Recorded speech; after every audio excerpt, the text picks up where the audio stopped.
America Meditating Radio Show. We collect wisdom, inspire each other, and empower hearts on demand 24/7. Hi everyone, I'm Sister Jenna, host of the syndicated America Meditating Radio. We bridge divides, we seek deeper meaning, and we answer life's most compelling questions from experts around the world. Because in a world of uncertainty and division within and out, we will need answers right here, right now. Join me and guests on America Meditating Radio, a show for everyone to learn more about this amazing thing called life.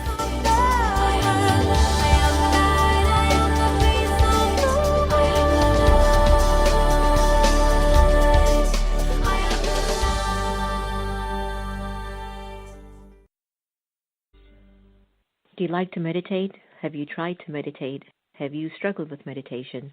Why don't you visit one of the Brahma Kumaris Meditation Center? Visit brahmakumaris.org. I want to show you something.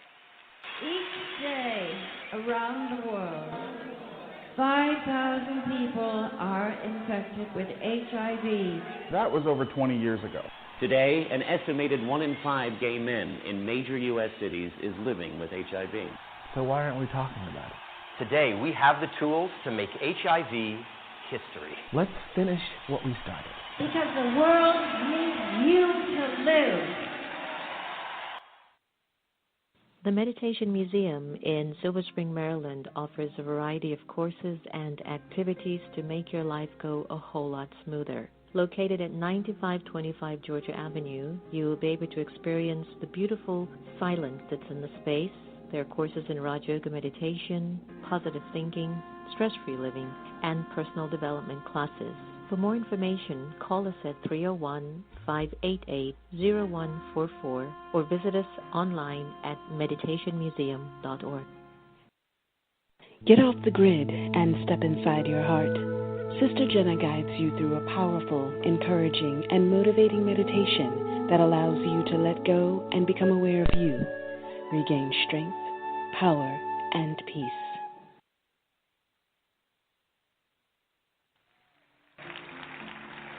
Ashe, Ashe, my life is a good life. Ashe, Ashe, my life is good.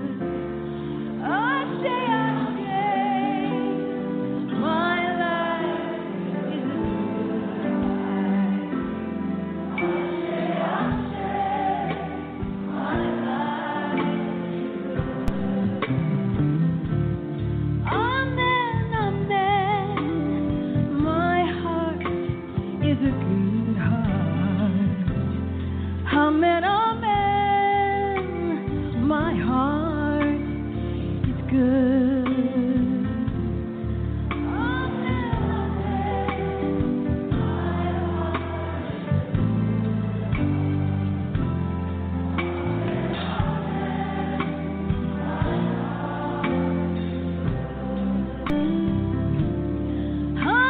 hallelujah, my thought is a pure thought.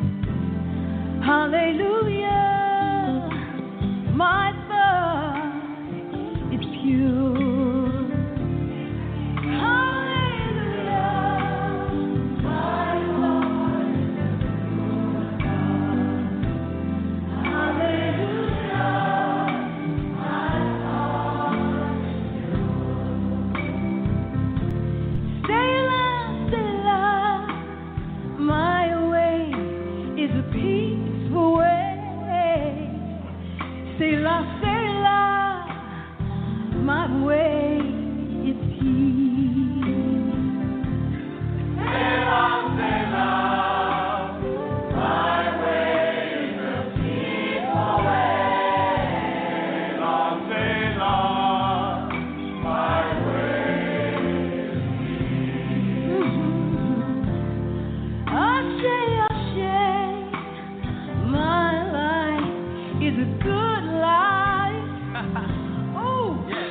Ashe, ashe, my life is good.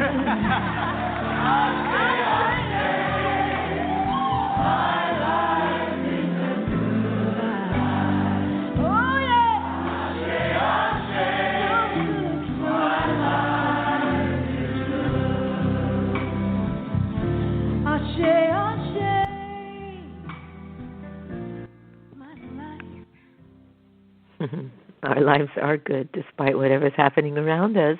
Welcome, everyone. You're listening to American Meditating Radio. That was our beautiful friend Ricky Byes Beckworth from the Agape Movement in beautiful Southern California. Thank you for joining us.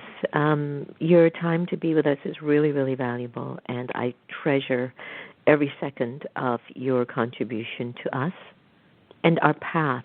We are over a million archive listeners, but we're over 1,000 episodes. Yay! In the last 3 years, can you imagine? 1,000 episodes plus. And we have the power to choose who we want on the air and the music that we want to play and the vibe that we wish to share with our listeners. And, you know, even though we've been approached by so many people to get onto other networks who would amplify us, make us much better, will definitely professionalize us and all of that, it would take away who I want to talk to. It would take away the music that I want to play. And I don't think I would be able to stay as present as I want to be. So thank you for joining us. And we always invite you to download the free app, the Pause for Peace app, which gives you 24/7 access. And go to iTunes, CD Baby. Please get a copy of my CD, Off the Grid into the Heart. It is such a timely production right now, and I'm working on a new CD on bridging the gaps between our cultures. Stay tuned. We're going to have a heart-to-heart with the angry therapist, John Kim. Oh, my gosh, I hope John doesn't get angry with me in my conversation with him today.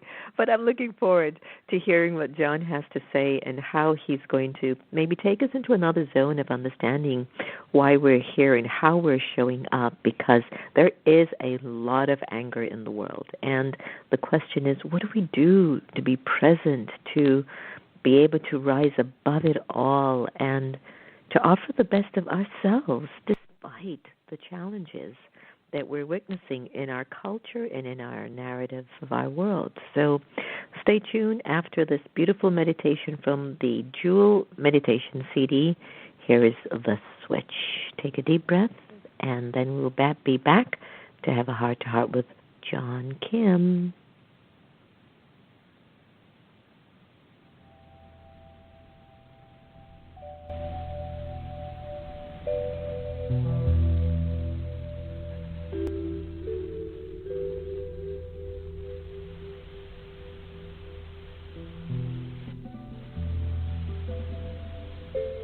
Imagine that you're sitting in a control room, looking through your eyes.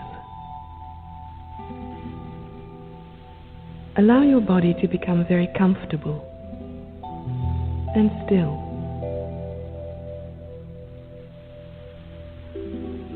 Now, turn off all the switches in the control room to the body.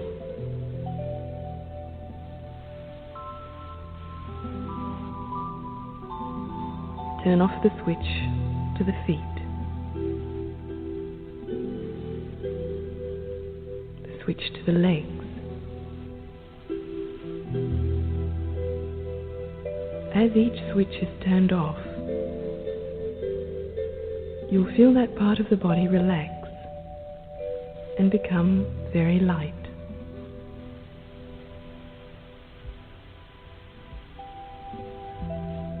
Now turn off the switch to the stomach and the chest. You'll feel your breathing slowing down.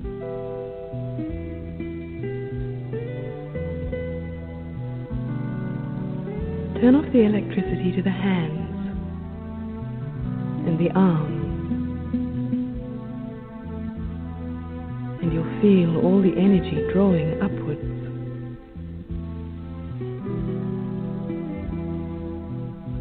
turn off the neck.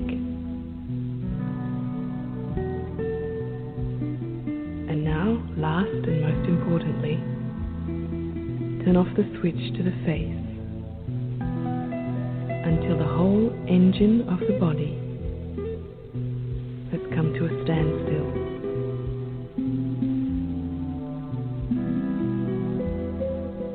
And now let your mind relax.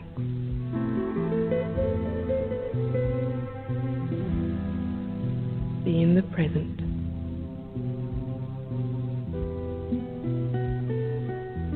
And become zero.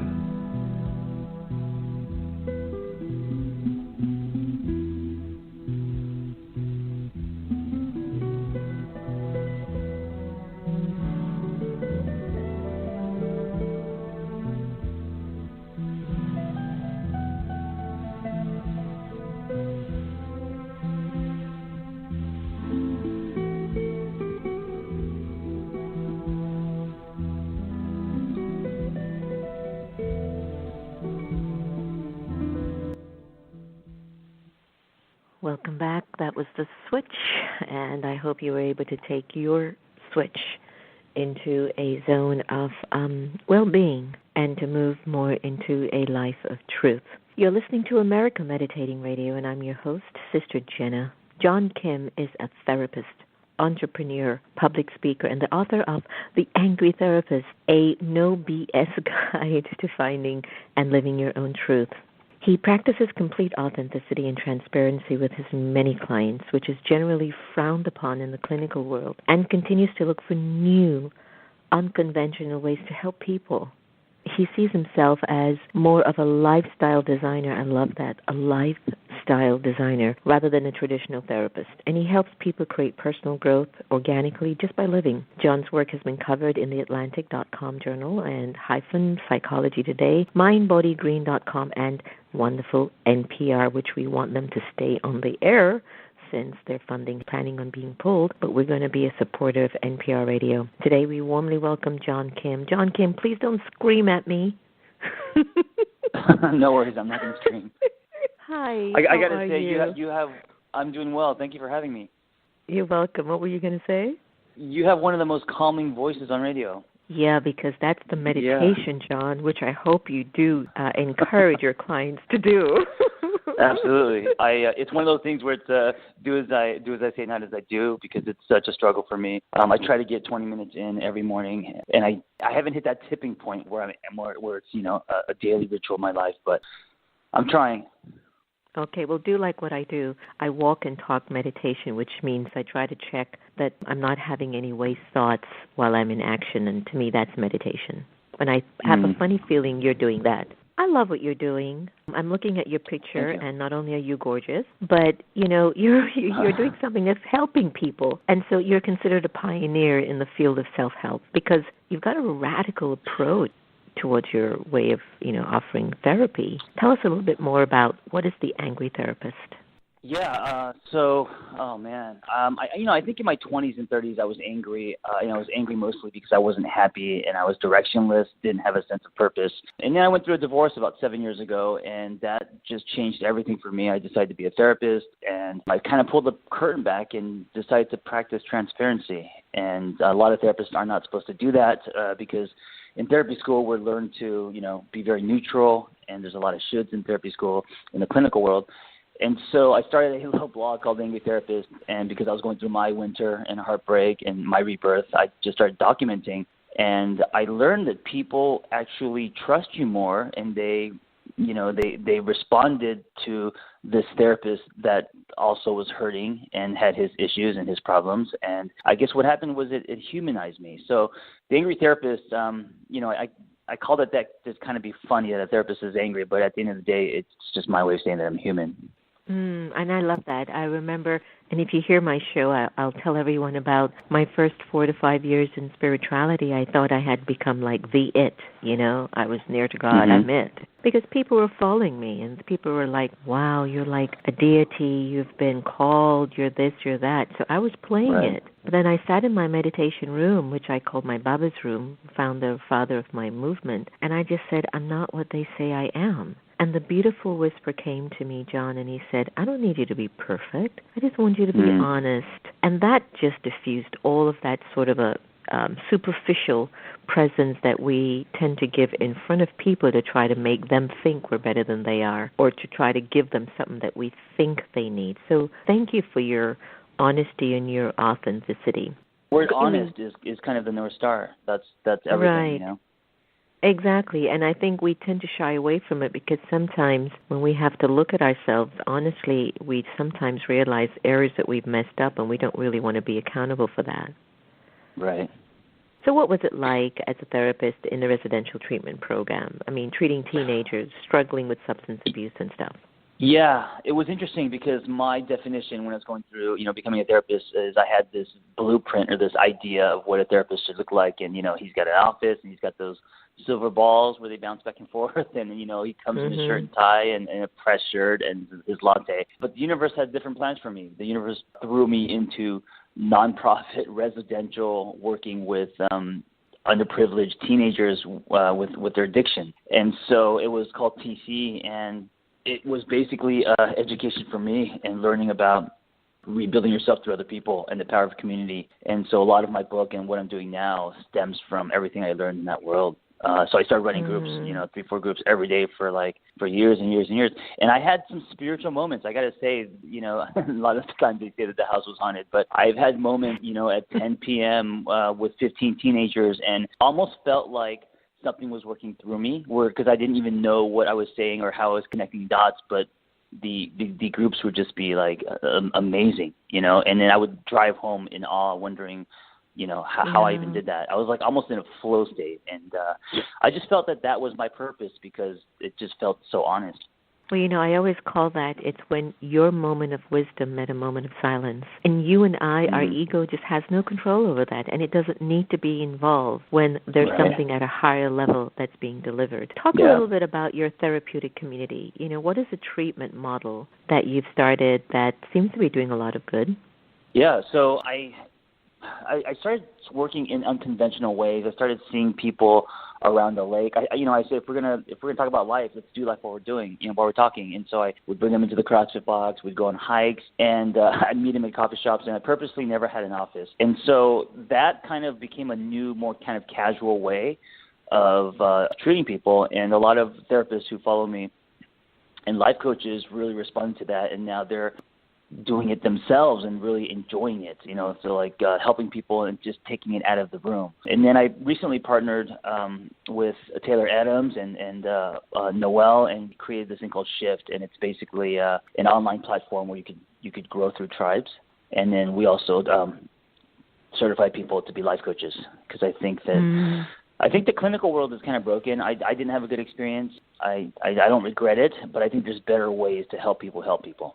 I know, it's scary, isn't it? I think a lot of us are moving into a time where the old has done what it has done, and I'm not disputing that. Even on my own spiritual journey, John, I had to come to a foregone conclusion that, Jen, I love my disciplines. I love waking up early in the morning. I love my spiritual study. I love being in service to humanity. And ...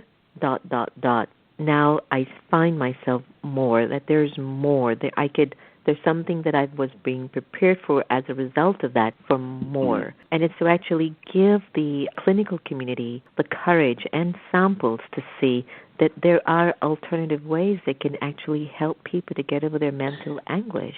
Yeah, and it's a great time for that, especially with the injection of internet and also the the fact that wellness is now mainstream. The idea of a life coach, even 5-6 years ago, was people thought it was a joke. But now they're legit, and there's a lot of crossover. Yoga instructors and fitness instructors and nutritionists all also being life coaches since they're helping people anyway. And so I think it's an exciting time. The clinical world and psychology has never really had a shake-up. So I think it's going to happen now. Yeah, I think so too. I mean, World Health Organization is now focusing in April for mental illness. The UN is focusing a theme on mental illness. And yet we're being told that, if the Obamacare was really repealed, funding for mental illness would have been removed from the table. I don't even know where any of that comes from. It just doesn't make any sense. But perhaps there are mental illnesses also in areas of leadership in which it's an area that people are very sensitive. Do you know this, that in India, there's like a shy over 3,000 psychiatrists in India because it's such a stigma if you're born in a family and it reveals that you've got a mental illness. They don't know what to do with you, and they push you aside, or they put you on the streets. Yeah, there's so much judgment and stigma and labels with all that stuff, and I think it destroys us, puts us in a box. But John, isn't it complicated? I mean, you and I have been in our own stages where perhaps we've been stuck in a particular issue in life. Let's say maybe going through the divorce might have been one of the hardest things you've experienced apart from being a teenager and dealing with parents. Right. But that energy where you're trying to find an answer, but you find yourself repeating a same pattern of thinking and can't get out of that answer. And I find that folks that are struggling with mental abilities or just struggling with a past narrative, it's a cycle that they're in. Have you been able to find a way to help people to break that cycle of thought, which really is giving them their pain? And is that why you really go at them and really ask them the questions that they don't want to hear? Like, tell us one or two things that could help us to break our cycle of feeling stuck or being in a place of something old, which really isn't serving our better good. Yeah, I think the first step to any of this is awareness, being aware. I think if you're not aware of your thinking or you don't explore that, you're just going to be on autopilot. You're just going to go to your default, and it's like that sticky pattern you're talking about, and so many people struggle with that. Their way of faulty thinking and cognitive distortions, and also every thought is lined with some kind of emotion, and our thoughts aren't usually positive. They're usually negative, and so with that comes, and the emotion is always going to be the elephant. And your logic's going to be the rider on top, and so the emotion is going to go where it's going to go, and that's why then your state changes, then your mood changes, and then your behavior changes, and it ripples, and you just become very grayed out. So I would say awareness, being aware of your thoughts, how they affect your relationships, your decisions, your quality of life, and then making that decision to, when you have that thought, to know that you actually control your thoughts and that you can let it go. And now we're talking about meditation and mindfulness and all this. Just breathe and replace those thoughts with something more positive. Beautiful. Sounds so simple, but yet. I know, and you listen. I struggle with it too, but it is a practice, and I think that's the word. Is it's not a light switch. It's not something you do once, but it's like working out or doing fitness. You have to thread it into your life, so it's a way of living.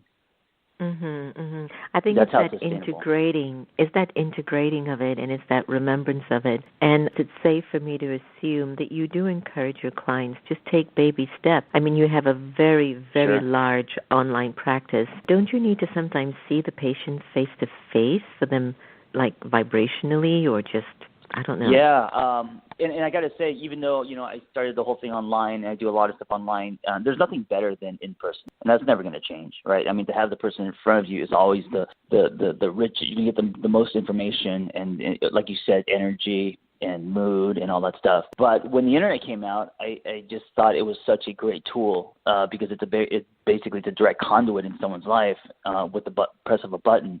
And in the therapy world, the clinical world, you're only supposed to see people online if they're in your state, or at least in California. I'm licensed in California. And I thought that was so limiting. And I started seeing people all around the world and just wore the hat of a life coach. And I thought, like, this is going to be the new way. And so now, I mean, everyone is seeing everyone via Skype and FaceTime and all that stuff. And I don't think, like, the board's not going to be able to stop that because that's just the new language we speak. I'm looking at your Twitter page, and you have a very, very beautiful quote that you said, and I'm about to follow you right now. Don't you just love? I love tweeting because it's simple. Yeah, I'm rarely on Twitter. Sorry. Really? Oops. Well, anyway, even the best relationships need a tune-up. Yeah, love that. I think that. Absolutely. I think I think relationships they're like a living, breathing thing that you must feed and maintain, and I think that when we lose track of that, it's like riding a bike. You have to constantly pedal, or you're not going to go forward. And I think relationships, you got to get, you got to pedal, whatever that looks like to you. And I think most people, they give up too soon. I talk a lot about loving hard. I think us, just as a society, and especially with the young kids with the swipe generation and all these apps, and there's a disconnect. And so when things don't go right, they just bounce, Yeah. And before we would stick it out more before, and now it's just it just seems so, maybe because people have choices. I don't know what it is, but maybe part of it is just instant gratification because of the world and attention span. But people leave too soon. They don't work for it. They don't fight for their relationships anymore. Sometimes I wonder, is it just because the pain is not deep enough, or is it that we are addicted to two forms of instant change, either fall in love or have a tragic occurrence, a situation happen to you? You mentioned earlier you're not really much on Twitter, so we went onto your Facebook. And 14 hours ago, on Facebook and Instagram. You said, looking for real transformation, check your ego at the door. We say we want change. Some of us say we want to change. And while anyone can say this, point is change is hard work. Talk to us about change. Why is it so hard? Because you're going against the grain of everything I think we are wired a certain way, and a lot of it is subconscious underneath, and we are used to patterns and thinking patterns. And so when we have that through our entire life, to suddenly want to change that is like it's going to feel like swimming upriver. But it's like that with anything. I mean, when you try to change your body, you're trying to, that's not easy. Trying to change your eating habits, any kind of change. I think because we want homeostasis. And we don't like discomfort, and we run away from discomfort, and any kind of change or growth lives in discomfort. Right, I get that. Any kind of change or growth lives in discomfort until you get used to the discomfort, where it starts to become the norm. And 10 years later, you're going, oh, I need to change. So it's like an ongoing process because, I believe we're all souls, and soul is an energy that never dies, but it does go through changes. And I do believe in the virtue of honesty. And you talk a lot about transparency, which I think is the bedrock to honesty. Everything starts with how you're feeling, and it's, again, the birthplace of change. So there are three things that you could offer our amazing listeners to begin the process of creating solid self that you can really rely on. Like many times I'll ask, and I got this from Oprah when she was doing her Super Soul Sunday, and she used to ask this question, like, what's at your base? So are there three things that you could say, this is at my base, this is my base? Yeah. First thing would be that it's usually a whisper, because it's the part of us that we've locked into a hope chest because we had to grow up or because we had to take care of our parents or, whatever. Once we started paying taxes, we started ignoring a lot of voices. And it's usually the whisper. It's the quiet, and that's the solid. And we usually pull from our pseudo, which is the part of us that seeks approval, validation. We care a lot what other people think. And then also we live our life tracing blueprints. So blueprints that are old, that are not ours. A lot of people, the picket fence, all this kind of stuff. And by doing that, you're not living your truth. You are kind of living with a veneer. I call it. I tell people you should live inside out instead of outside in, and that would be the second piece. Is a lot of people live outside in, so their actions, their desires, their behavior, it's all based on external factors, things that are outside of self, and those are influenced by advertising and society and all this. To live inside out means to know your truth. Right? Be heard, share your story, and execute that in action. So whatever you feel, or whatever is honest to you, let that be where you pull from. And I think the third piece would be to trust your story, because most people want to rip out chapters. And I always tell people their story is the most valuable thing they will ever own. And because, what's the definition of valuable? It's something that is rare, something that is unique, something that is irreplaceable, and that is your story. And what's sad is, because, most of us have struggled through life and have had things that were beyond our control, and, a lot of winters, we're embarrassed of them, and then those chapters are lined with shame and guilt. We want to rip those out, but by ripping those out, we're not being whole people. Now we're turning to pieces. I like that. So there's power in your story, So trust your story. I love that. I might have mentioned to you earlier how in my early days, I just thought I had arrived. And, I'm living with, 7 virgin girls in an ashram after I've kind of closed down my 2 nightclubs and having my luxury cars and dating the son of a prime minister. Everybody knows the story, by the way. Wow. And it was interesting for me to not feel comfortable with presenting that part of my story with the feeling like, oh, my God, what can I tell these girls? Oh, my God, they'll never understand. They'll think I'm like a heathen. But it was later on, maybe in my 8th year, that I had valued where I had been and that I wasn't born a saint, that I've done some work here. I've done work here, not out of pain, but out of realization and acknowledgement that there are higher ways that you could live your life if you wish to. And so I hear you when you say that. I really hear you on that. Thank you for those. Yeah. You're welcome. Any final remarks that you'd like to share as we close our conversation?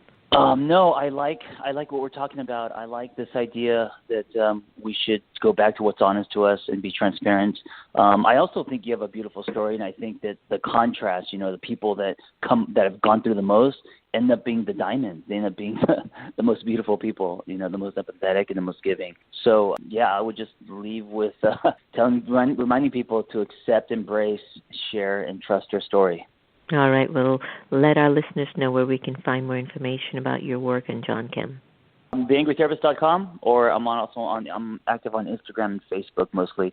And my company is called Shift without the I, SHFT.us. You ever come to D.C.? No, but I want to. Well, now you've got an open invitation and a platform. Looking forward to having you when you pass by. You're welcome. Absolutely. All the best, John. And thanks for not screaming at me. Thank you so much. Yes. All righty. Many good wishes. Bye-bye. You will. Thanks. Beautiful young man. Again, it gets to the point, just life's own unfolding of its story helps us to sort of figure ourselves out and to get our acts together, because if we don't do the work and if we don't ask ourselves the right questions to get the right response, how are we going to get there? I mean, really, how are we going to get to a life of freedom and power and dignity and the strength to exist in our own realities and for our own truth? I'll leave that up for you all to figure out, my dear friends. Remember, no one can take away your happiness unless you give it up to them. And we really are here. Let us start to love each other the same. We can do it. Here's Colors of the Wind by Vanessa Williams.